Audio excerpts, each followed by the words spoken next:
Hello, everyone, and thank you for joining us at Highlight Spark, an event for product innovators and renovators. I'm Alex Maxwell, a research director on the Highlight Customer Enablement team, and I bring my background in sensory and consumer science from my experiences at Nestle Purina, Danone, and Anheuser-Busch to support the incredible research our customers are doing here at Highlight. Today's session is all about high-impact innovation, and there's no better guest to speak on that than John Silverman, Senior Vice President at Spindrift Beverage Co. Spindrift is one of the most compelling category disruptors in beverage today, known for using real squeezed fruit and bringing fresh thinking to a saturated market. John, thank you so much for being here with us. Thanks, Alex. It's great to be here. So let's begin with a little background. John, would you mind sharing about your personal career path and what your experience at Spindrift has been like so far? Yeah, thanks. I started out in food. I was in the restaurant world and culinary school for a while. And then I had a long run at Williams-Sonoma. Started out in food with Williams-Sonoma and worked across a bunch of other categories and really learned the other side of the food world. How do you think about food at home and that experience and kind of home keeping and entertaining and how to up level your lifestyle, like bring real high quality products into the home, and did that across food, kitchen gadgets, cookware, glassware, books, etc. And I spent some time overseas with Williams-Sonoma, working with a lot of great European. I was based in Italy and spent a lot of time with like family-run European companies that were making products for Williams-Sonoma. And then I spent 6 years at an environmental company called Grove Collaborative. We were in the sustainable home cleaning and personal care space, making laundry detergents, personal care products, shampoos, things that really, thinking about reduction in plastic, reduction in chemicals, kind of clean products that we sold on our site. And then I joined Spindrift about 2.5 years ago. And in some ways, Spindrift's a continuation or evolution in my career path. Spindrift, as you mentioned, is all about real ingredients. It's kind of about both the simplicity of real ingredients, but the complexity that they can bring to products like sparkling water and spiked product and now sodas for us. And so I've loved that celebration of the ingredients. We work with farmers and juice processors, and we work with an industry of people that are, it's not an easy world, to grow this fruit. Some of it designed for the fresh market, some of it's going to find its way into juice and purees, which we use. So I just love our celebration. We call Proudly Made the Hard Way, that celebration of finding these ingredients and folding them into products that consumers all around the U.S. are enjoying every day. Amazing. So it sounds like a lot of your past experience has kind of gotten you to this point with that environmental stop of, getting to the source and having that clean ingredient piece into it and bringing a little bit of that from Williams-Sonoma of how do you have that great at-home experience and how do you kind of up-level something that's already been done? And so I think that's really great and kind of getting into kind of the core of what we're talking about today. And so in the description of our session, we described Spindrift as a category disruptor. And that's not easy to do in beverage because it is so saturated. And we're wondering, how did Spindrift make that massive impact that it has within this very saturated category? Yeah, it's a great question, and I think one that we ask ourselves a lot because being a category disruptor is really fun and exciting, and there are days where you're like, "Gosh, we've made it hard on ourselves," and we talk about that constantly. Our founder Bill, he had previously had a beverage company in the cocktail mixer space, and it started to really learn about just the impact that fruit can have in cocktail mixes, and then really started the foundation for Spindrift was on real squeezed fruit, not from concentrate, and how that can bring so much, both a little bit of indulgence and impact and joy and celebration of natural ingredients to life.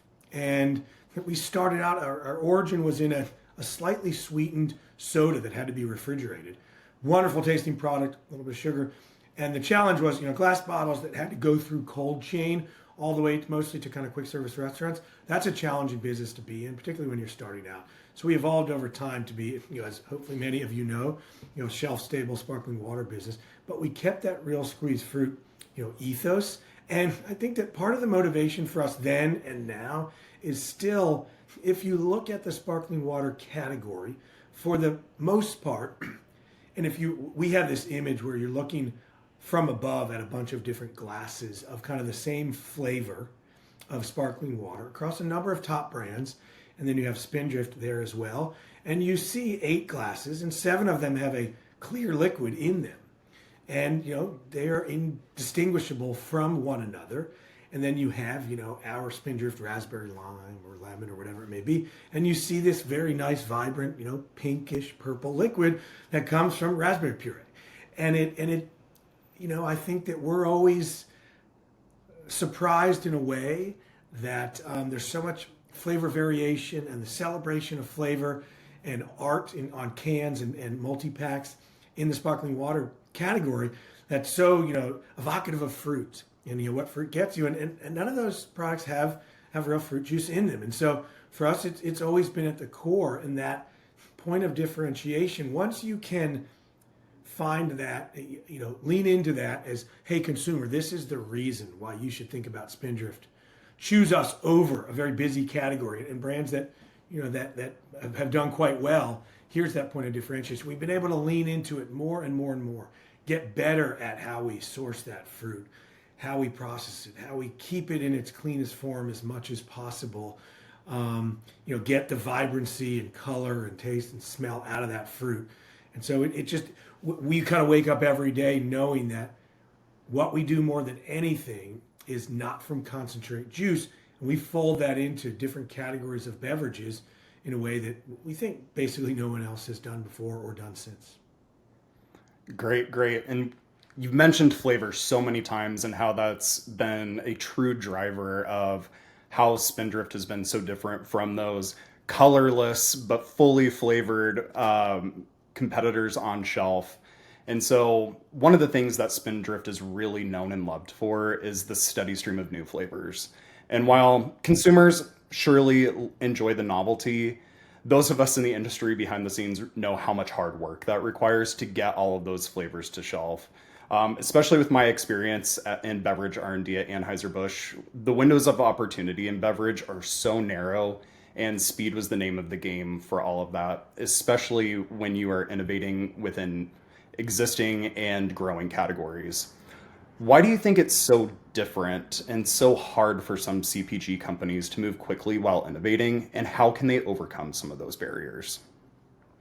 Boy, that's a great question. I think that we're in a category that is, not terribly expensive, and also is, relatively big footprint, and it weighs quite a bit. And so what that means is, it forces us to be much more of a brick and mortar player. We have a strong business on our website and in some digital channels, but we really mostly operate, on store shelves, and that's great. And one of the forcing functions of that is there are, key customers, the groceries, the mass merchandisers, clubs of the world. They have 1 or 2 windows a year where you can present new product, and that product is then going to flow on shelf. And while we sometimes don't like that, we wish we could do that any time of year, it does force you into knowing how to think about your year and planning. And I would encourage folks to identify, what are your core channels that you either are already successful in and can lean into more, those that you're not successful in yet, but you feel like you have real opportunity, or, if you don't know, align on where you think you want to be successful. And that will help drive not only how you think about and kind of plan your year, that product development life cycle, but also what is your opportunity size for newness. If you're on an Amazon digital shelf and you're going to go fulfilled by Amazon as a third party, supplier, you can have as many flavors as you want, as many SKUs as you want out there. You can launch them whenever you want. And for some, that may be the strategy that works. If you're going to be, if you want to lean into the club channel a lot, make that a core place for you to play. Well, club is in and out, and it's very, very small SKU count. It's variety packs. So you're going to think about, your world differently. I think it's hard for folks because a variety of reasons, and look, Spindrift suffers from this as well, really being incredibly clear about who your consumer is, why you are different from what they're choosing today. Have that conversation with consumers, literally in focus groups, but also, play those out. Hey, why do you shop this today? They're the category leader. We're going to compete with that category leader. We understand you do that. We bring greater variation. We bring different price pack architecture, value. we go about our ingredient sourcing differently. We bring another health profile.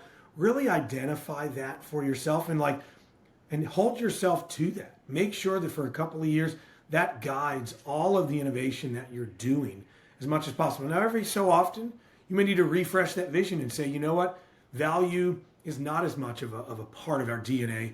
We want to become more of a premium player, and so we're going to lean into the ingredients a little bit more.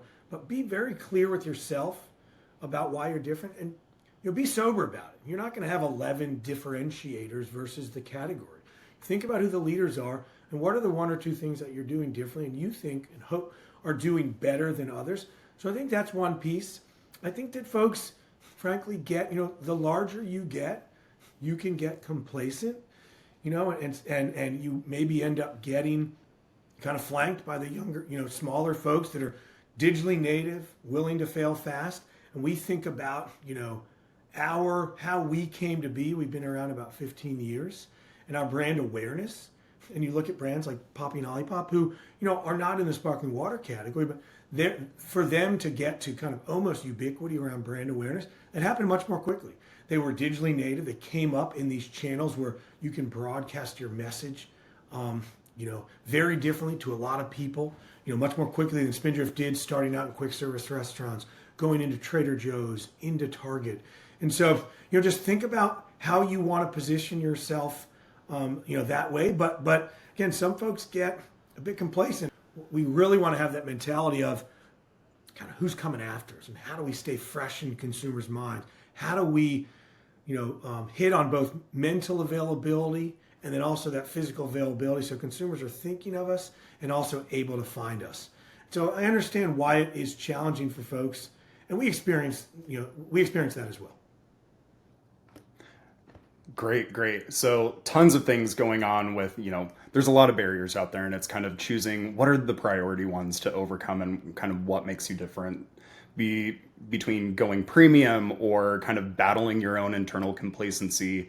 There are a lot of things that play out here. And in that, you mentioned a lot about consumers and how consumers are kind of at the heart of what you guys are doing. Do you have a specific example of how consumer feedback led you to launch a flavor, take a flavor out, or even rethink a product as a whole? Yeah, we do. We really have, at Spindrift, we have a pretty broad sparkling water portfolio. For us, we see there's kind of subsets of that. We have our core water business. We have a tea business that at its peak had 3 flavors. We have a lemonade business where we now just launched our 4th flavor in lemonade.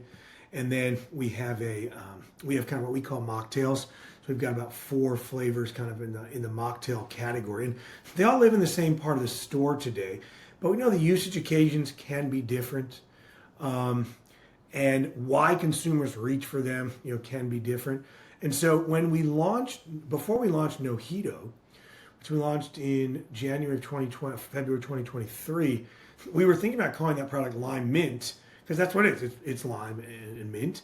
And we'd always called our products generally like what the ingredients are.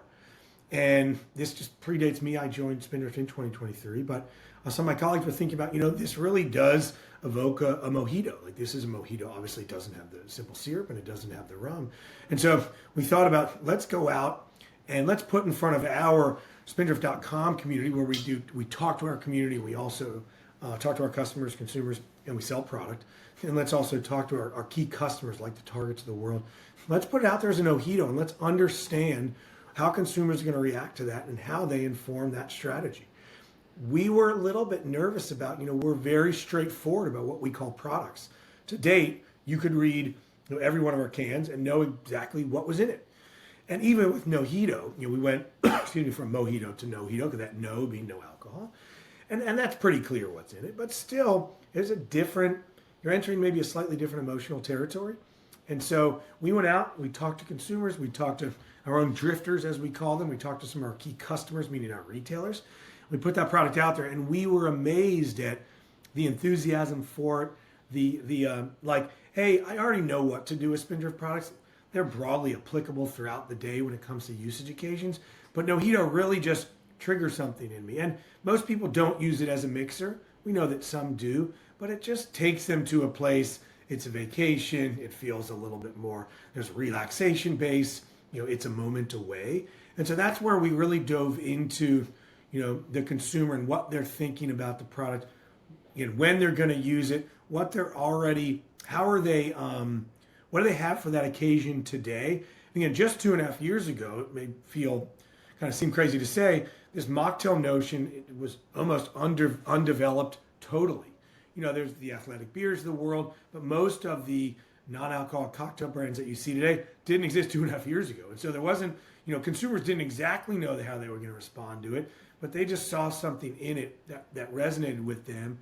And then since then, we've launched Island Punch, Cosmopolitan, Berry Bellino, other flavors, and it's held true that consumers, this notion of like, oh, I love knowing what to do with this. I know that knowing that it feels like, again, this kind of respite or moment has continued to resonate.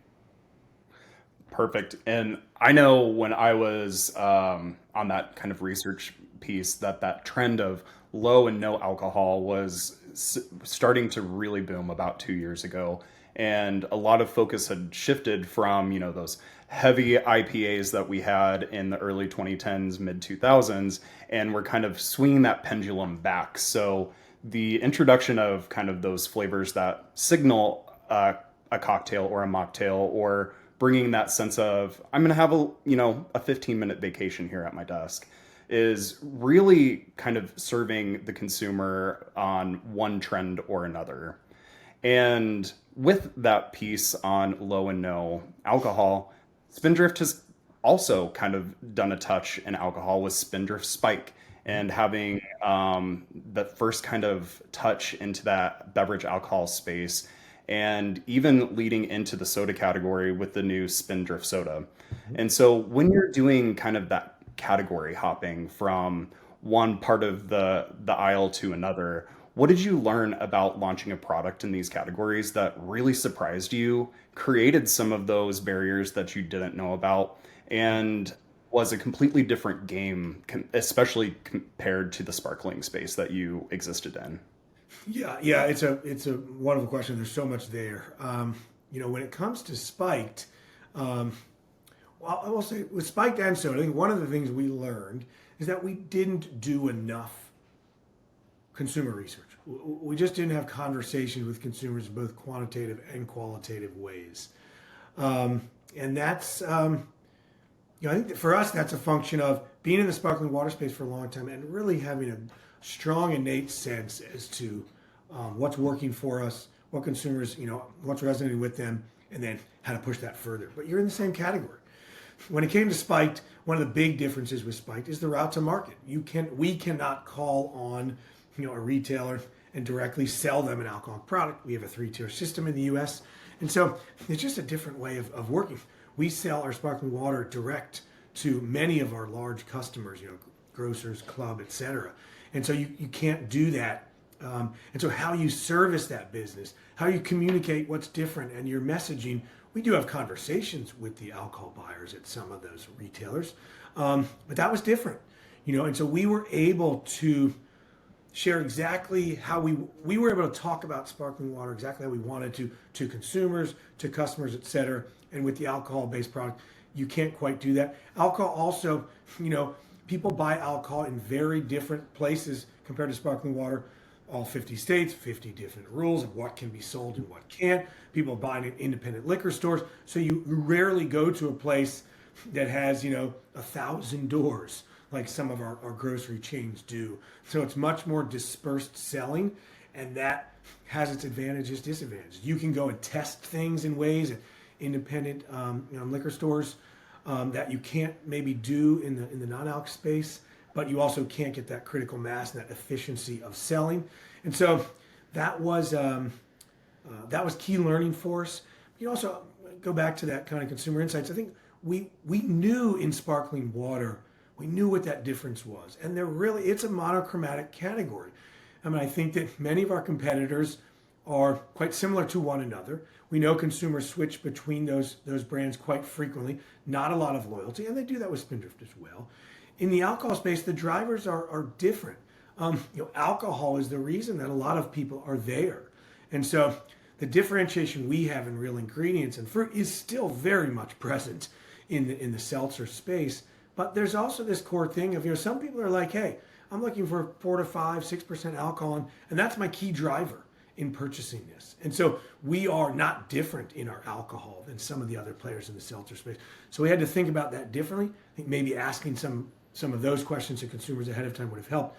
On the soda side, that's very fresh. We launched that about 90 days ago. So we're going through some of those learnings. Highlight has supported us in some of those learnings. Some of those, unfortunately, are happening post-launch versus pre-launch. And, we want to do as much as we can up front. And the soda space is huge. And we know that people are leaving the traditional soda category. It's unhealthy. Everyone's known that. There's been diet for decades. Even that isn't very healthy. There's the better for you soda category that's coming up. Many, many folks are doing that. There's the modern soda set in some retailers. And so, what we knew was that we wanted to lean into our differentiation around real fruit, real ingredients, no added sweeteners. And for us, dietary fiber, added sweeteners weren't going to be a thing. We feel that consumers are going to, that the trend is moving in the direction of real ingredients, and consumers are going to get there. But we knew that not all consumers are going to move to a fruit-based soda on day one. What we learned is that we should talk to consumers about that. Perfect. So it sounds like there's a lot going on, especially with Spindrift going into these different categories, going to different places on shelf, keeping up with a consumer that changes their mind from month to month, even day to day, between product to product.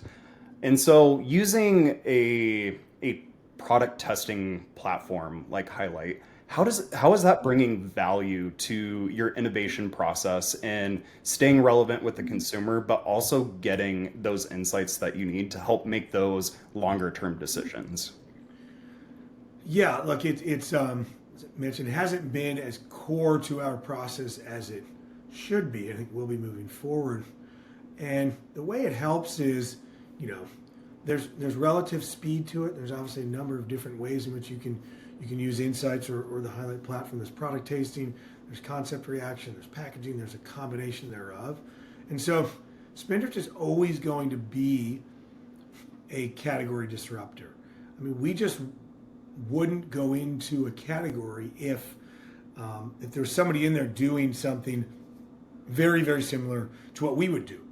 And the way we approach building products, I think I'm not worried about that. I mean, we approach it differently.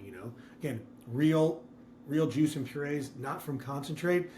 It's just not being done kind of much at all. In some sense, we wish there was maybe a bit more competition because it would signal this movement to real ingredients, more and more. Consumers shunning some of these things that are, sugar and non-sugar sweeteners and ingredients that just aren't real and good for them.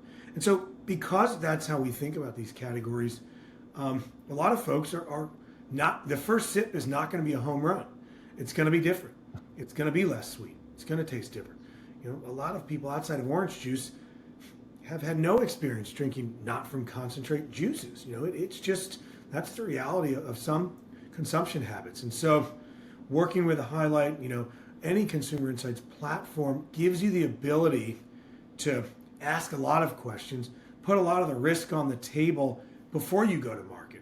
When the decisions you're making are costing you, thousands of dollars as opposed to millions of dollars, when there's product all over the country. You don't want to learn when you're in 10,000 doors. I mean, you want to continue to optimize, but you want to have the bulk of those learnings happen when you're in experimentation mode. Hey, we made a few hundred cans of a product, that aren't labeled, that consumers say, like this one, don't like this one needs a little bit of improvement. You want to put all of your packaging ideas out there in front of consumers when they're on a digital slide as opposed to on 100,000 printed cans. You want to test your taglines, your statement of identity, your reason for being. That is all work that needs to happen if you're doing any kind of, again, disruption, new category exploration. If you're just coming out with a seasonal flavor, I don't think you necessarily need to do. You may do less of it, you may do none of it at all.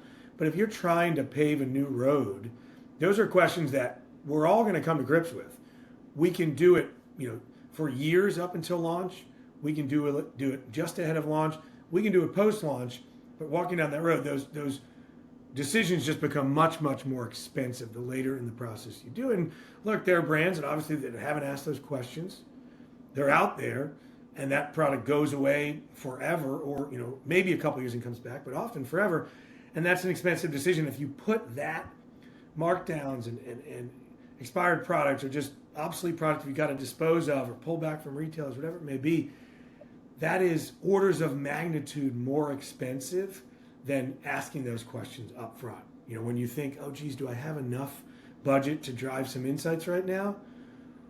You do. Sometimes you got to find it, because if you have to spend 10 times that later on, well, then you think to yourself, wow, I wish I'd done that upstream. Yeah, 100%. And that's been my name of the game, working on that product side insights of making sure that we are winning with consumers and making sure that we're having that touch point of making sure, like, hey, while we can make, a 50-gallon batch, can we get some insights in here before we go run a whole line and we have cases out the door and we don't know if the consumer is really accepting of these products? So winning with consumers, I've heard so much about on kind of what that process is with you and how you're driving some of those decisions little by little with those insights in the forefront of that innovation process. And now switching a little bit more towards the other side of things on winning with retailers, because it's one thing to get on shelf, it's another thing to stay there. Yep. And so once a brand like Spindrift lands a retail partnership, what are the things that you guys prioritize to ensure that long-term success in that retailer relationship? Yeah, it's a great question, and you're absolutely right. It's to get on shelf. Oftentimes, can be the decision of just a handful of people. That doesn't mean it doesn't translate necessarily to consumer success. I will say, before I talk about staying on shelf, keeping in mind what we were just talking about, the insights piece, leveraging those insights into getting on shelf should also be a core part of anyone's work. Walking into that buyer, category manager, whatever it may be, and saying, hey, this is the work that we've done with consumers, and we have a great deal of confidence that this is going to resonate with consumers. Hey, buyer, I'm showing you version 26 of this product. And you know what? I put the last few versions in front of consumers, both packaging designs, the concepts, the reasons to believe, the liquid or the food, whatever it is. And so know that I go in, fully committed, because I've gotten signal from consumers that this is going to work. And by the way, I got signal on the 3 previous prototypes, and that signal wasn't great. And so we optimized, and we're now in front of you with this one because we feel we are now ready. I think that does a great job to convince that buyer, category manager, et cetera, that they should take that bet. Because if you go in with version 1, sure, it could be the right one, but the consumer, they may love it, but the buyer's going to say, well, how do you have any confidence that you're ready? But once you get that shelf space secured, that's really when the work does begin. How do you broadcast your message as a brand or new category to consumers? I mean, you're still having direct dialogue with the consumers on your own website, through your social channels, through ad spend. Maybe it's spend on Amazon. A lot of brick and mortar retailers don't love Amazon, but it does get the word out, and there's kind of ubiquity there. Everybody who shops that retailer is also shopping Amazon. How do you play into that retailer's, some of their channels? They've got loyalty programs. They may have influencers you can work with. They want you to participate in promotional activities. Like Target has their Costco has their MVM program. There's buying end caps. There's participating in seasonal programs. They want you to be invested in it. And so know that you have to keep building that 360 story of your brand. And part of that is driving the flywheel, within the Walmart, the Target, the Kroger, whatever your key customers are, driving the flywheel that resonates with them, in addition to just your brand. If you're only taking one of those approaches, if you're just saying, hey, we're going to go, Kroger's our big customer for the first year, we're going to only play into Kroger accounts, well, you run the risk of you may not be in Kroger forever. Or when you're going into other retailers, they're going to say, hey, all of that work you did with your Kroger partnership, whoever it may be, that doesn't really help us now that you're in our doors. And if you only build your brand, without any kind of customer channel focus, And some of your key customers are going to say, yeah, but you need to participate in our program as well. Like, we want you to do some work with us, not just on social, not just on your own digital platforms. Great, great. So much going on that retail side, and it's almost like once you have that relationship, you have to continually date that retailer to keep things interesting, to keep the conversations going, so that you don't just kind of fall into the wayside and are just having shelf space within a store. And so, one of the things that I heard you bring up quite a bit was the reason to believe. And that was both with the retailers and with the consumers. And one of the things that you had mentioned at the beginning was that one of the things that sets Spindrift apart is the use of real squeezed fruit. And that obviously creates a very different kind of supply chain within the sparkling space. And I'm really interested to know a little bit more about how Spindrift works with farmers and suppliers to source your ingredients, and what are some of those values that drive those partnerships? Yeah, great. I can go on for hours about this. I'm very glad you asked. It's a passion of mine and of Spindrift. Um, the supply chain is more challenging because of it, to start it. And we have company ethos, proudly made the hard way. It's something that we talk about with consumers. We use that language. Our new cans that are just rolling out have our proudly made the hard way with real squeezed fruit and a badge on there.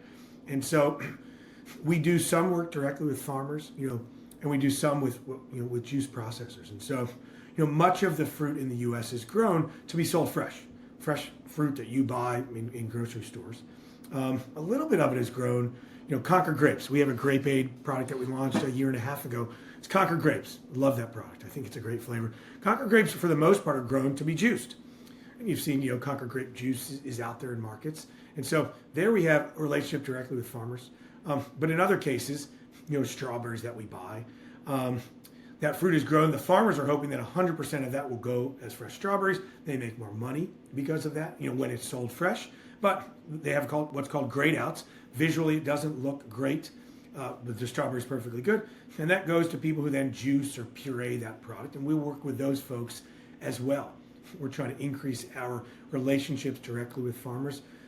I think that the country, for the most part, particularly fruit farmers, people love them. We buy the majority of our fruit from U.S. farmers. A lot of them are smaller. The values that we look for are, people that are doing the right thing. That are treating the land right. We hope that they're thinking about regenerative practices where they can. We've recently formed a partnership with Kiss the Ground, who's promoting and helping farmers convert their land to regenerative practices. So not all of the juice processors or farms we work with are that way. It's still a small movement, but we want to work with farmers who, are looking to the longevity of the ground on which they work, and the vast majority of them are. Who want to have a relationship with somebody like Spindrift who is excited to tell their story. We hope at some point in the future, with some of the Spindrift that we sell, that you may be able to scan a QR code on that can and see where that fruit was grown and see how it was transported, where it was processed, turned into the sparkling water or soda that you buy in your store. And so we really do value those relationships. It matters so much to us. It makes it harder, as I mentioned, because fruit is seasonal. It doesn't grow. The vast majority of fruit doesn't grow year round. And so there's a harvest a year. Maybe there's 2 harvests a year. So we've really got to think about how much of this stuff do we need, like, for the next 12 months. We need to know that now. As I mentioned, there's very few folks that are using not from concentrate juice. And so many of these people that buy these grade outs of fruit, they will concentrate that, just literally shrink the volume. They'll take it from kind of every 6 gallons might go down to 1 gallon. They can freeze it. It takes up a lot less space. Well, once it's been concentrated, we're obviously not going to buy it. And so we've got to plan ahead. We've got to make sure that we're working with partners who are open to holding not from concentrate juice for us, maybe for an extended period of time, for the whole year until we can get new stuff. So it adds a lot of complexity, but we have found nothing but joy out of it.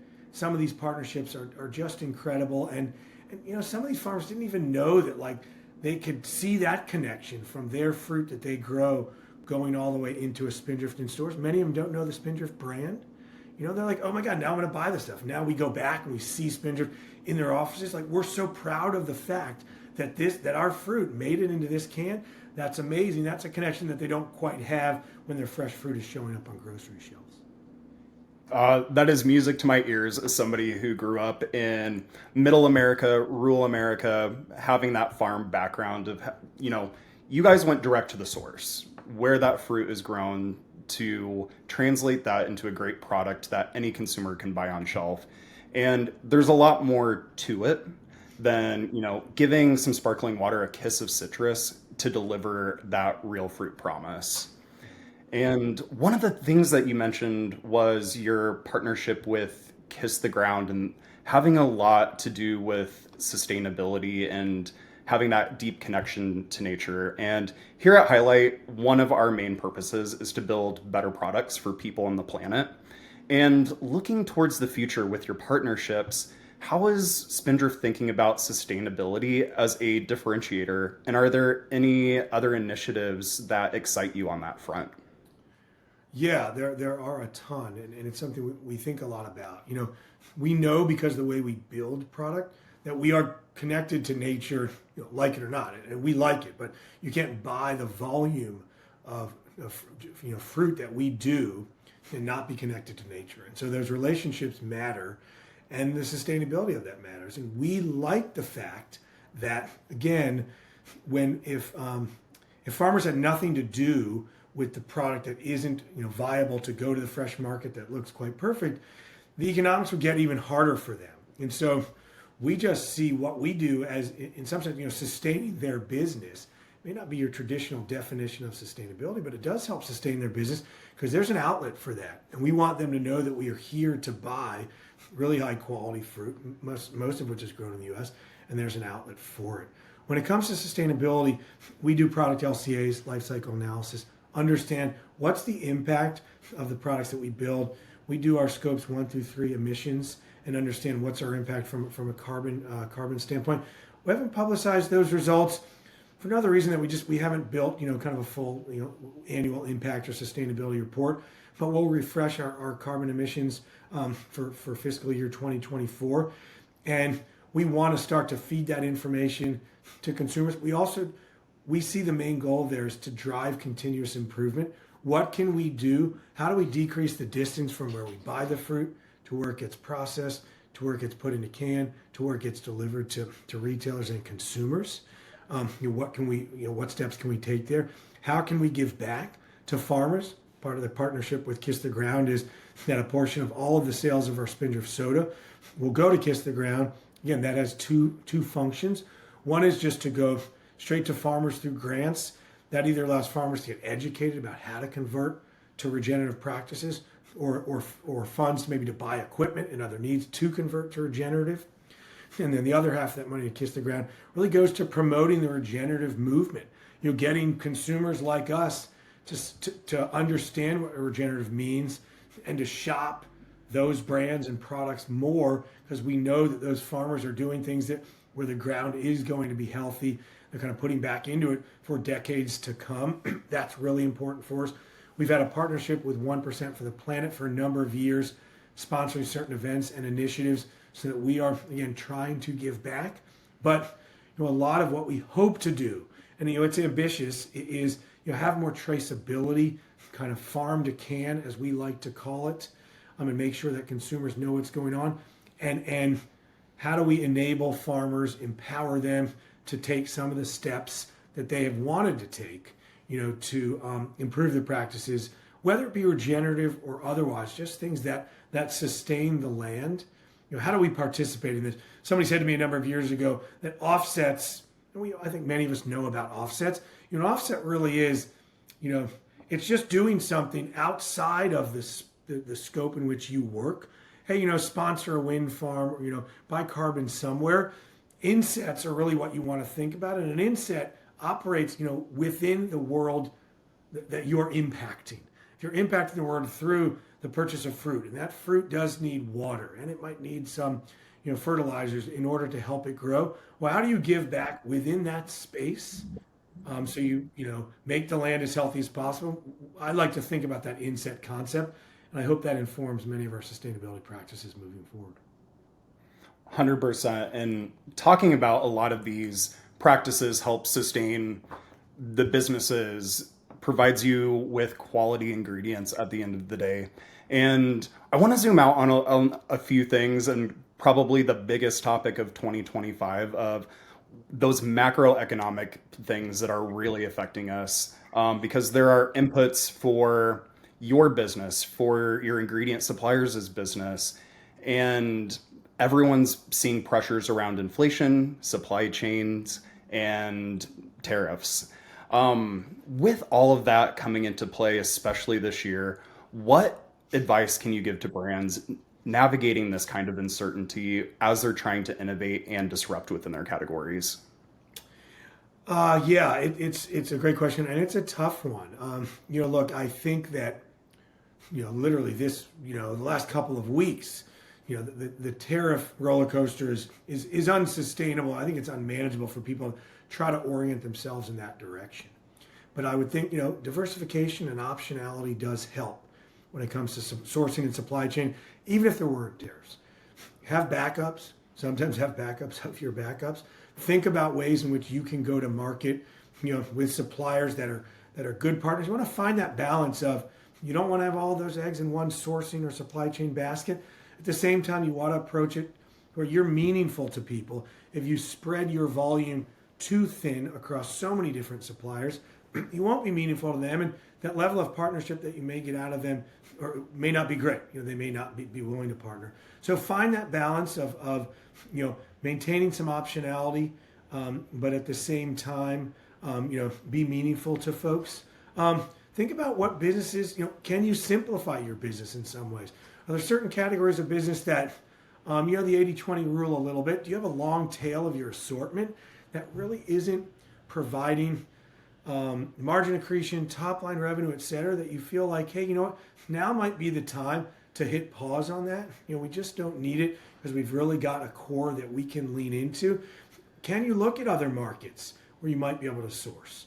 Or be open with your overseas partners. If tariffs are currently or potentially a part of that business, just have a dialogue with them. What are you folks doing? How should we approach it?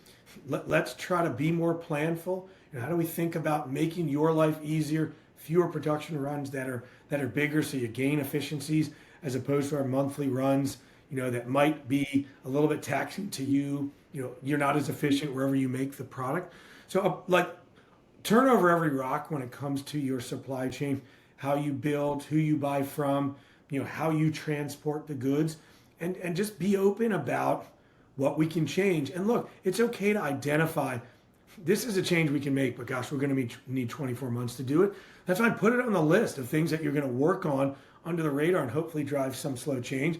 And look at the things that you can change immediately and be open to it. It doesn't mean the decisions that you made a year or 3 years ago are bad.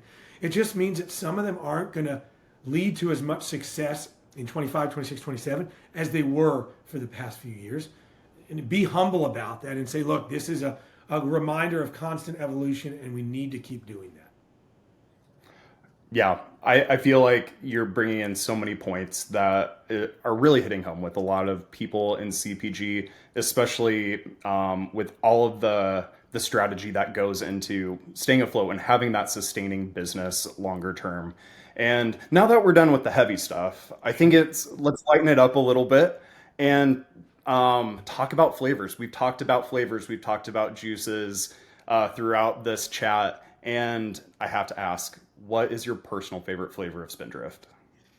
I mean, that's hard. I love all my children equally, but I guess I'm a little bit, because we launched our sodas about 3 months ago.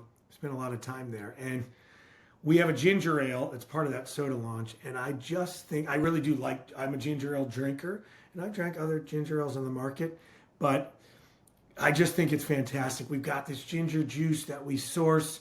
We've got just a little bit of apple in there and lime, and I love that ginger ale. It to me is like the perfect balance of refreshment, a little bit indulgent, It delivers exactly what you'd expect from a ginger. I think people drink it and say, wait a second, why have I been drinking this thing that's been called ginger ale for so long? Like, this is my only ginger ale moving forward. So that's my favorite. And since you shared yours, I'll share mine. And you brought it up earlier in the chat, but it's a really controversial subject on my research team that I love grape flavor. So I'm a huge fan of the grape aid. It has all of the like childhood nostalgia around that like what I would call purple taste Yep. of like the freeze pops and those grape soda, but with the ingredients and that real fruit juice, it's kind of childhood all grown up and can really get into that Concord grape flavor without all of the medicinal cotton candy type notes that you would usually get out of that. So I thank you for bringing that to the market to kind of appease the 8-year-old in me that still lives on. Awesome. Thanks, Alex. We appreciate the support. And you're preaching to the choir in grape aid. I love it as well. Beautiful. So, John, thank you so much for joining us. And this has been such a rich conversation, bringing your insights on innovation, execution, and staying true to your brand values.